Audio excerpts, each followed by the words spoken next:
umuman doktor energiyani qayerdan oladi? Bolot opa, qanaqa ko'proq ayollar keladi? Qanaqa kasallik bilan keladi ayollar sizni oldingizga va hozir murojaat qilayotgan ayollarda ko'proq gormonal buzilishlar, keyin bepushtliklar, ko'p farzand istab farzand topayotganlar, keyin o'sha gormon buzilishlari oqibatida mioma, kista shunaqa ko'p rivojlanyapti. Asosan 35-40 yoshlardagi ayollarda. O'zbeklar тоже o'layotgan paytda boradi doktor oldiga. Ayol kishi stressiz yashasa bo'ladimi? Karyera birinchi o'rin, ikkinchi o'rinda farzand. Bolani emizish kerak. Ona sutidan 2 yoshgacha. Hozir 2 oylik 3 oylikdan sun'iyga berib, sun'iy katta qilishyapti.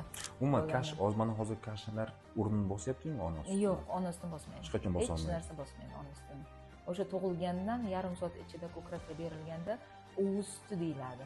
O'sha o'sti butun bolani immunitetini shakllantirib beradigan narsa. Assalomu alaykum, rahmatullohi barakatuh, qadrdon do'stlar, azizlar, jigarlar. Navbatdagi podkastimiz juda ham bir buyuk inson bilan bo'ladi.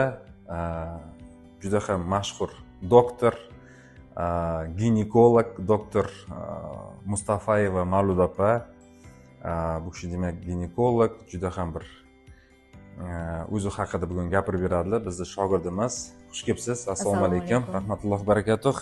Mavlud opa, o'zingiz haqingizda gapirib bersangiz, o'zingiz tarixingiz haqida qanday qilib siz ginekologgacha demak keldingiz? O'sha qadamlarni gapirib bersangiz va umuman qayerdansiz? O'zingiz tarixingizni gapirib bersangiz.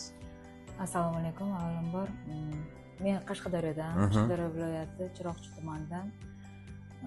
O'zim asli ota-onam o'qituvchi, ziyolilar oilasidanman. Birinchi o'zi tibbiyot institutiga topshirishimga onam sababchi bo'lgan. Onamni xohishi bilan oilamizda hamma o'qituvchilar bo'lganda, bizning oilamizda ham shifokor bo'lsin, shifokorlik juda ham insonlarga yordam tegayotgan, atrofingdagi insonlarga ko'proq yordaming tegsin degan maqsadda tibbiyot institutiga topshirishimga undagan, majburlagan desam bo'ladi. Keyin shu bilan imtihon topshirdik, institutda o'qidik. 95-yil institutga topshirgan bo'lsam, 2002-yil institutni bitirib, o'zimizni Chiroqchi tumaniga ishga qaytib bordim.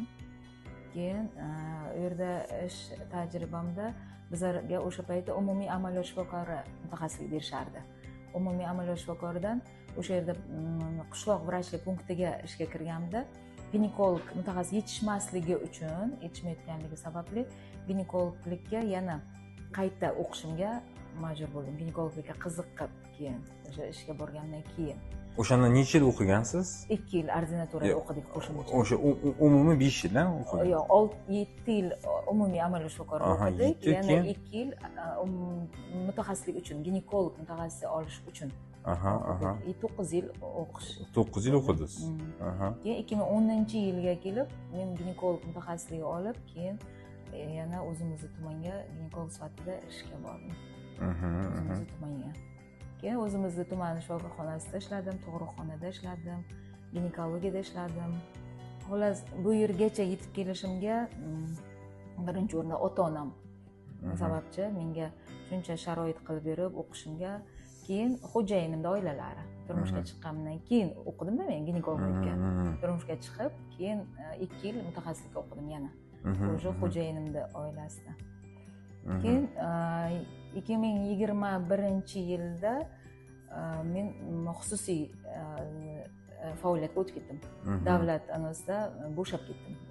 11 yil demak o'sha davlat sistemasida ishladingiz. Keyin o'sha xususiy sektorga o'tyapsiz. Davlat sistemasidan bo'shab ketib, xususiy ginekolog sifatida ish boshladim 21-yil. O'shanda o'z ustimda ishlashdi. O'z ustimda ginekolog sifatida o'zimni topdim desam ham bo'ladi. Xususiyga o'tib, o'sha bemorlar bilan ishlashdi, bemorlar haqida qayg'urish, ya'ni nima desam, faoliyatingizda odamlar sizdan foyda topish kerak, odamlar sizdan natija olish kerak. Foyda topgandan keyin ertaga doim siz haqingizda yaxshi anada qolish kerak, doktor sifatida. Taassurotda qolish kerak. Taassurotda qolish kerak. Da. Hozir shu oilaviy xususiy klinikamiz bor, xo'jayinim bilan birgalikda men ambulatorniy maslahat ginekolog sifatida, xo'jayinim UZI sifatida xususiy klinikamizni yurityapmiz. Bir-biringizni kuchaytirasizlar. Harakat qilyapmiz. Zo'r. Mavlud opa, mana aytib o'tdingizki, ona majbur qildi, demak o'sha yo'nalishga. Hozir afsuslanmaysizmi? Yo'q, umuman afsuslanmayman. Onamga juda katta rahmat aytaman. O'sha o'qishga qo'yib, shu yo'nalishda menga tanlab berganlariga. Ya'ni demak to'g'ri qilganda? Ha, to'g'ri qaror qabul qilgan. Ishimiz to'g'ri oson emas, qiyin ishimiz, vaziyat navbatchilikda turamiz, kechasi bilan dejurstvam bor. Lekin baribir ishimdan o'zimni qoniqish, o'zimni nima desam, o'zimni topganman-da. Bu meni ishim, bu meni kasbim. Juda ham xursandman shu kasbda ishlayotganimdan. Eng qiyin narsalar siz kasbingizda nimalar? Juda katta mas'uliyat bu ona bola mas'uliyati. Masalan, o'sha homiladorlikdan boshlab yoki ayolni sog'lig'ini saqlash mas'uliyati, ertaga bu kelajagimiz zamiri, ya'ni sog'lom avlod yaratib berish kerak ayol. O'shani ta'minlash, o'shanga hissamiz qo'shilishi. Ya'ni hamma vaziyatda ham to'g'ri qo'limizdan kelmay qolgan vaziyatlar ham bo'ladi. Insonni tanasi uchun hech kim katta gapirib garantiya bera olmaydi inson tanasiga. U qanday muhitda yashaydi, u qanday sharoitda yashagan, qanday oziqlangan, qanday rejimda katta bo'lgan. Masalan, bizlarning muolajamiz hamma vaqt ham yordam bera olmay qolishi mumkin. O'shanday paytda faqat zarar qilmay turish ham katta gapda, zarar. Birovga ziyon yetkazmaslik ham katta gap. Mayli, foydamizga hozir ziyon qilmaslik ham katta mas'uliyat. Shundan ham qo'rqaman. Qiynalgan paytda. Masalan, to'g'ri, men juda bilimli hisoblamayman o'zimni. Mendan ham katta ustozlarimiz bor. Doim meditsinada doim o'qish kerak.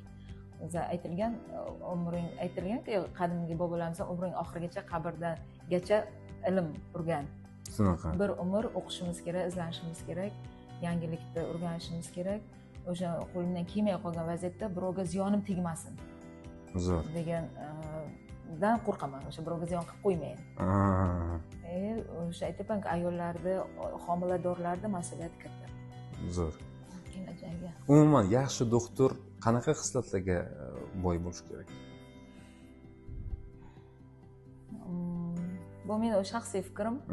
Yaxshi doktor eshita bilish kerak bemorni. Eshitish kerak. Eshita olish kerak. Eshita olish kerak.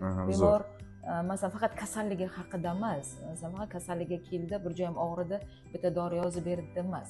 Ichidagini ham gapiradi-da, masalan sizga dardini aytganda, boshqa dardlarni ham gapirib ketadi. To'g'ri tushunish kerak bemorni. O'sha kasallikgacha olib kelgan sababiga borib taqaladi o'sha eshitsangiz oxirigacha. Zo'r. Masalan, nimadan kelib chiqqan, so'rab olish kerak-da. Eshita bilish kerak bemorni. Keyin o'sha bemorni masalan salgina vaziyatiga tusha bilish kerak. O'sha holatida o'sha inson o'rniga qo'yib ko'rish ham kerakmi, bilmasam, o'sha vaziyatda nima qilardi, nima qo'rqitmaslik kerak bemorni birinchi o'rinda. Birdan vahimaga tushirib qo'ymaslik kerak. Siz har doim bemorlarga yaxshi gapirasizmi? Harakat qilaman. Umuman doktor energiyani qayerdan oladi? Unda faqat doktor emas, hamma inson misol uchun birinchi o'rinda o'zini masalan ichki aytganingizdek energiyasini saqlay bilish kerak. Xotirjamligi birinchi o'rinda menimcha o'zini oilasi tinchroq, xotirjam bo'lishi kerak. Zo'r. Oilasida xotirjamroq bo'lsangiz, masalan boshqa muammoyingiz, kunlik yechim bo'layotgan muammoyingiz ko'p bo'lmasa, o'sha ishingizga 100% o'zingizni bera olasiz. Zo'r. Energiyangizni. Keyin sog'lig'ingizga e'tiborli bo'lishingiz kerak. Masalan, o'zingiz kasal bo'lib turib bemorga maslahat bera olmaysiz. O'zingiz sog'lig'ingizga ham e'tiborli bo'lib, masalan, birinchi o'rinda men o'zim e'tibor qilayotgan narsam hozir, masalan, 2 yil, 3 yildan beri e'tibor qilayotganim to'g'ri ovqatlanish rejimida. O'shani ham o'rganyapman. O'qiyapman, seminarlarga kelyapman. To'g'ri ovqatlanish rejimi, ikkinchisi suv ichish rejimi, uchinchisi uyqu rejimi. Ya'ni o'sha yaxshi uxlaganimizda, chuqur uxlaganimizda keyingi kun uchun energiya zaxirasini ishlab beradi tanamiz. Masalan, soat 10-11 dan uxlash kerak, ertalab tonggi 5 ga turasizmi, 4 da turasiz, farqi yo'q, lekin 10-11 dan uxlash kerak. Keyin masalan kitob o'qish, o'z ustida ishlash. Inson har kuni hech bo'lmasa yarim soat yoki 20 minut kitob o'qish kerak deb o'ylayman, o'zimning shaxsiy. Yo ertalabmi, yo kechqurunmi vaqt topib kitob o'qishga harakat qilaman. U masalan kitob o'qish o'z ustida ishlaydigan kitobmi, badiiy kitobmi, meditsinskiy o'zimda fan kitobimmi, farqi yo'q menga. Ozroq kitob o'qib, o'zim shu bilan dam olaman, energiya olaman. Zo'r. Bola opa, qanaqa ko'proq ayollar keladi, qanaqa kasallik bilan keladi ayollar sizning oldingizga va shu kasalliklarni oldini olish uchun ayollar nima qilish kerak? Hozir murojaat qilayotgan ayollarda ko'proq gormonal buzilishlar, keyin bepushtliklar, ko'p farzand istab, farzand xohlayotganlar, keyin o'sha gormon buzilishlarida oqibatida mioma, kista, shunaqa ko'p rivojlanyapti. Asosan 35-40 yoshlardagi ayollarda. Keyin homiladorlarimizda ko'proq muammosi, homila ushlamay qolish, homila tushish, rivojlanmay qolishlar muammosi ko'p murojaat qilyapti. Buni eng negizi, eng asosiy hozir hamma bemorlarimga tushuntirishga harakat qilyapman. O'sha birinchi o'rinda ertaroq borish, kasallikni oxirgi darajasigacha o'tkazmasdan birinchi belgilari bo'lganda, masalan, tanamizga quloq solishni ham bilish kerak. Ya'ni bosh og'rig'i, besabab doimiy bosh og'rig'ida yuradi ayollarimiz. Ha, dori ichib qo'yadi, bir kun dori ichadi, trimol ichaman, bollar ichaman deydi. Bosh og'rim qoladi, bir kunga qolib turadi. Yana bu kunsi yana shu hayot boshlanadi. Lekin doktorga borib, nima uchun og'riyotganini vaqti bo'lmaydi. Sababini izlashga. Keyin shamollash kasalliklari, ayollik tanasini shamollash kasalliklari, jenskiy shamollashlar. O'sha vaqtida bormaslik, ya'ni chuqur nimaga o'tib ketish, og'ir darajalariga borib qolish, o'sha mioma kistagacha aylanmaslikgacha borish. Birinchi belgilaridan borish kerak. O'sha o'zida o'zgarish sezyapti. Hayz buzilyapti, yo to'xtamay qolyapti, yo kelmay qolyapti hayz buzilishlar. Boshlanishida belgilari bo'lganda doktorga murojaat qilmaslik. Bu eng yomon nima, oxirgi darajalarga olib kelgani yaxshi emas. Ayollarimiz o'ziga befarqligi. Shunaqa bu-ku Yaponiyada shunaqa narsa bor-ku, quduq chanqamasdan oldin quduq qilaganda yaponlar. O'zbeklar to'g'ri o'layotgan paytda boradi doktor oldiga. Borib, chanqab oxirgi nimalarda xuddi shunday. Keyin ayollarimizda bitta narsa, stresslari juda katta jenskiy kasalliklarga ayollar kasallik olib keladi. Ayollarimiz hozirgi stressda yurishi doimiy. Umuman ayol kishi stressiz yashasa bo'ladimi? Stressiz iloji yo'q, o'zini chegaralolmaydi insonda, hamma ham. Atrofingizda boshqa insonlar bilan muloqot qilishingiz kerak, boshqa odamlar sizni asabingizni buzadi, boshqa odamlar bilan murojaat qilganingizda boshqa stresssiz bo'lmaydi. Lekin stressdan chiqa bilish kerak-da. Stressdan o'zini holatini yaxshi holatga o'tkazib olishni bilish kerak, o'rganish kerak shu ustidan. Ayollarimizga shuni maslahat berardim. Masalan, birov asabingiz bo'lsa, bir kun, 2 kun yo bir hafta shu stressda ko'milib yurmaslik kerak, ichiga solib. Tezroq unutish kerak. Tezroq unutish kerak. O'sha unutishni yo'lini o'rganib, o'zida izlab topish kerak. O'zi. Qaysi biri yaxshi? Birov sayrga chiqib dam oladi, stressdan qutuladi.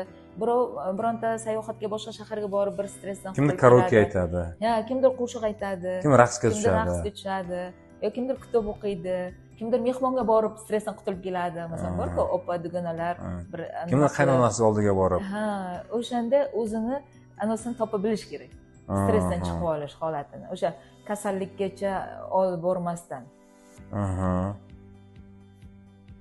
Zo'r. Umuman bugungi kunda mana 25, 30 va 40 yoshli ayollarga qanaqa maslahat bergan bo'lasiz?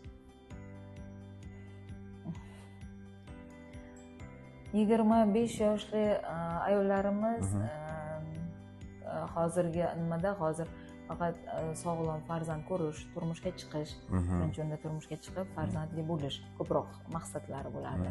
O'shanda turmushga chiqquncha ginekolog maslahatidan o'tish kerak. apparatga tushish kerak, o'sha женский bachadon tuxumdonlari, faqat bachadon tuxumdon emas, meni fikrim o'sha hamma butun tanasini tekshiruvdan o'tkazish kerak. Chunki bachadon tuxumdon ginekolog sifatida bitta narsa o'zini davolab bo'lmaydi-da. Da. Bosh miya boshqaradi, qalqonsimon bez, buyrak usti bezi, hamma bir-biriga chambarchas bog'liq. O'sha turmushga chiqishdan oldin tekshiruvlardan o'tib, hamma mutaxassislardan bir ko'rikdan o'tib qo'yish kerak o'zi uchun. O'zi uchun. Ertaga homiladorlikka qarshilik qilayotgan holati yo'qmikan? Ertaga taxmin tavakkal homilador bo'lib turib, keyin kasalligini davolash qiyinroq bo'lib qoladi. O'sha homiladorlikgacha aniqlab, hamma bo'layotgan muammolarni hal qilish kerak turmushga chiqqancha. Turmushga chiqqandan keyin, o'sha homilador bo'lgandan keyin homiladorligi uchun sharoit qilish kerak. Ya'ni xotirjamligi, stresslardan ko'p nima qilishi, juda ishga hozir bilamiz yoshlar juda ham karyera ishlashim kerak, o'zimni aniq qilishim kerak deb tug'ishini kechiktiryapti. Kechiktiryapti. 30 yoshgacha qolib ketyapti. Karyera birinchi o'rin, ikkinchi o'rinda farzand. O'shanaqa. Bu uncha yaxshi narsa emas. Vaqtida homilador bo'lish kerak, vaqtida tug'ish kerak. Homilador bo'ldingmi, endi mas'uliyatini qarash kerak-da ayol kishi. Bolasi uchun mas'ul ayol kishi. Ichida paytidan, homiladorligi paytidan. Ertaga tug'ib ham u bolani emizish kerak, onasi bilan 2 yoshgacha. Hozir 2 yoshgacha emas, hozir 2 oylik, 3 oylikdan sun'iyga berib, sun'iy katta qilishyapti. Umuman mana hozir kashalar o'rnini bosyaptimi onasi? Yo'q, onasidan bosmaydi. Hech qachon bosa olmaydi. Hech narsa bosmaydi onasidan. O'sha tug'ilgandan yarim soat ichida ko'krakka berilganda o'vusti deyiladi. O'sha o'vusti butun bolani immunitetini shakllantirib beradigan narsa. Tashqi muhitga moslashuvchanligini shakllantirib beradigan narsa. Ichaklaridagi mikroflorani shakllantiradigan narsa. O'vusti birinchi tomchi o'sha sutda emizish kerak. Keyin 2 yoshgacha emizish tavsiya qilingan. Bu 25 yoshgacha bo'layotgan ayollarning nimasi? 35-40 yoshdan keyin ayollar o'sha tug'ish faoliyatini planini bajarib bo'lib, o'sha keyingi etap, ya'ni sog'lig'ini saqlash, o'sha kista, mioma, polip, gormonal buzilishlar, bachadon bo'yni rakini oldini olish uchun tekshiruvdan o'tib yurish kerak. Mana har bir insonda oliy maqsad bo'ladi-da. Sizda mana qanaqa oliy maqsad sizda? Men hozir maqsadim o'zimda atrofimdagi yaqinlarim, hamma insonlarga qo'lidan kelgancha sog'lig'ini tiklashda, sog'lig'ini va sog'lig'ini saqlashda yordam berish qo'lidan kelgancha.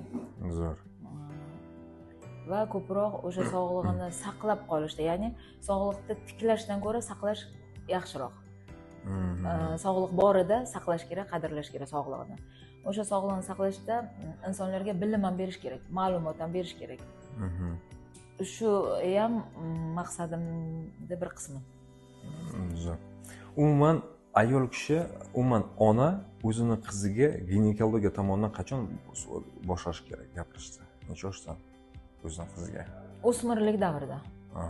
12 yoshdan o'sha birinchi qiz bolada o'smirlik belgilari, o'sha balog'atga yetish belgilari boshlanganda bu haqida gaplashish kerak ona. So'rab surishtirish kerak. Nima muammo bo'lyapti, qizida nima o'zgarish bo'lyapti va tushuncha berish kerak. O'sha hayz tiklangan, birinchi hayz kelganda bir xil qizchalar qo'rqib qoladi, sarosimaga tushib qoladi. O'sha haqida ma'lumot berib borish kerak. Oldindan. Depressiyaga tushmaslik uchun. Ya'ni qiz bolalar atrofida dugonalardan, telefondan, boshqa televizordan, boshqa joydan ma'lumot olgandan ko'ra yaqin odamidan ma'lumot olsa yaxshiroq. Zo'r. Shu haqida boshidan o'smirlik davridan ma'lumot berish kerak ona. Zo'r. Nima uchun umuman ayol kishi o'zini yaxshi ko'rish kerak, o'zini sog'ligini umuman yaxshi ko'rish kerak? Ayol kishi oilada nima desam, asosiy muhitda yaratayotgan inson. Muhit katta narsa-da oilada.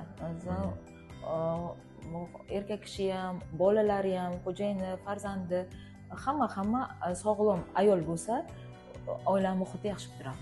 Boshqa muammolar ikkinchi o'rinda, ikkinchi darajali bo'lib turadi. Ayol kishini sog'lig'i ketdimi, ayol kishi misol uchun bir hafta kasal bo'lib yotsa, hamma muhitdagi o'zgarish juda ko'p o'zgarishga olib keladi. Turmush o'rtog'i, xo'jayini nimasi buziladimi? Asablar buziladi, hamma narsa joy-joyida emas, vaqtida ovqat qilinmaydi, vaqtida bolalar ovqat qilinmaydi, qaralmagan, yeyilmagan, maktabi boshqasi dars qildirilmagan. Ayol kishiga shunday deb o'ylayman. Birinchi o'rinda yaqinlari uchun, birinchi o'rinda o'zini atrofidagi insonlar uchun ham o'zini asrash kerak. Nima uchun bemorlar imon doktor Mustafa, nima uchun odamlar doktor Mustafayev oldiga boryapti hozir? Bilmasam, uni bemorlarimdan so'rash kerak shekilli, ular fikrini eshitish kerak. Bilmadim. Unga hech narsa deyolmayman. Zo'r. Mana kun davomida nechta bemor qabul qilyapsiz hozir? Kun davomida 40 ta. Masalan, har xil vaziyat bo'ladi. Yaxshi, unda kelsam 40 ta, 50 tagacha qabul qilaman. Yana dejurdan chiqqan kunlar bo'ladi, boshqa vaziyat bo'ladi. Shunga sharoitga qarab. Sizni rekomendatsiyangiz bilan, sizni imini bergan tavsiyanomalarıngiz bilan nechta ayollar уже ona bo'ldi? Bilmadim. Uni hisob taxminan 100 tadan ortiq, 200 tadan ortiq. Yo'q, endi bilmasam, 2010-yildan beri ginekolog sifatida ishlab kelayotgan bo'lsam, hozir 16 yil bo'libdimi? Bilmadim. Taxminan hisoblamaganman. Zo'r, yaxshi. Mana umuman IBM statistikasi bo'yicha aytadiki, miyaga tikilgan $1 3600 foiz qaytib keladi-da. Umuman mana doktorlar, umuman shu insonlar o'zini ustida ishlash, o'zini bilimiga umuman investitsiya qilish kerakmi, yo'qmi? Yo'q, kerak. 100% qo'shilaman fikringizga. O'z ustida ishlash kerak va bilim olishga aytganingizda moddiy nima ayamaslik kerak. Mablag'ini. Bu erta aytganingizda qaytib keladi. O'sha o'tgan yili o'sha individual o'qigansiz. Noyabr oyida. Individual o'qishga kelgansiz, ta'lim olgansiz. Точка B. A nuqta bilan B nuqta. Nima o'zgarishdi bo'lgan? Odam birinchi o'zidan o'zgarish boshlash kerak ekan. Odam o'zini o'zgartirish kerak ekan. O'zini atrofga dunyo qarashini o'zgartirish kerak ekan. Shuni o'rgandim. Ya'ni maqsad qo'yib, o'sha maqsadga har kuni bir qadam bo'lsa ham harakat qilishni o'rgandim.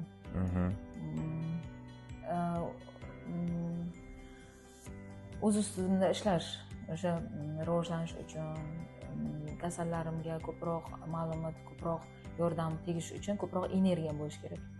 Energiya olish uchun yaxshi dam olishni ham o'rganyapman. Zo'r. Va nimam o'sdi, daromadim o'sdi, 2 barobarga oshdi daromadim. Mashalloh.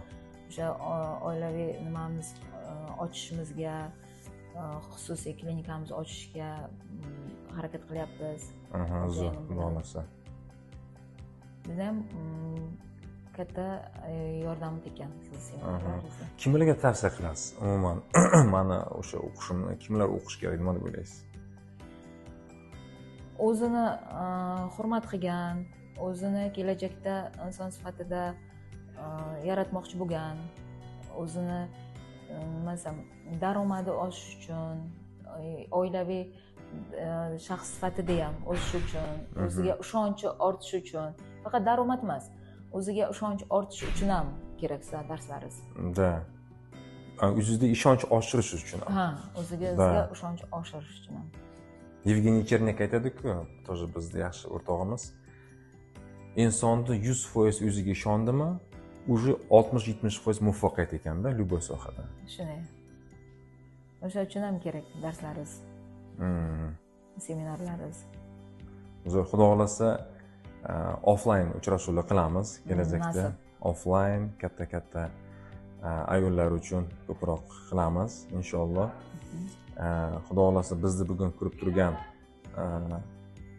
turgan ayollar kamida bu video pastida bir odamlar men ikkalaringizni ham darsga bormoqchiman desa, bir 200 ta odam yozsa, kommentariy Mavlud opani ham darsiga, Farruh Mahmadiyev darsiga ham biz bormoqchimiz. 200 ta plus yig'sak, o'shandan keyin bemalol bitta tashkillashtiramiz offline. Toshkentdami yoki Chiroqchidami, nima deysiz? Bo'ladi. Shunga Xudo xohlasa, inshaalloh. Qanaqa umuman sizda orzularingiz bor, maqsadlaringiz bor? Mana qolgan dekada, mana 2030-2040-yillar qanaqa sizning orzularingiz, maqsadlaringiz umuman? Yanada ko'proq ayollarga mana yordam berishda. Ayollarda boya aytgandek, sog'lig'ini saqlashda ko'proq harakat qilmoqchiman. Zo'r.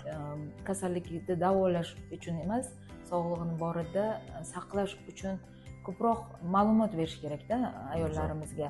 Masalan, ular ko'p kitob o'qishga imkoni yo'qdir, vaqti yo'qdir. Bilim berish kerak, ma'lumot berish kerak ko'proq. O'sha darslar tashkil qilib, seminar tashkil qilib, vaqt topib, kelajakda maqsadim shu, faqat davolab emas, ayollar o'zlarini hurmat qila bilish kerak, o'ziga ishonch ortish kerak, o'zini xolos juda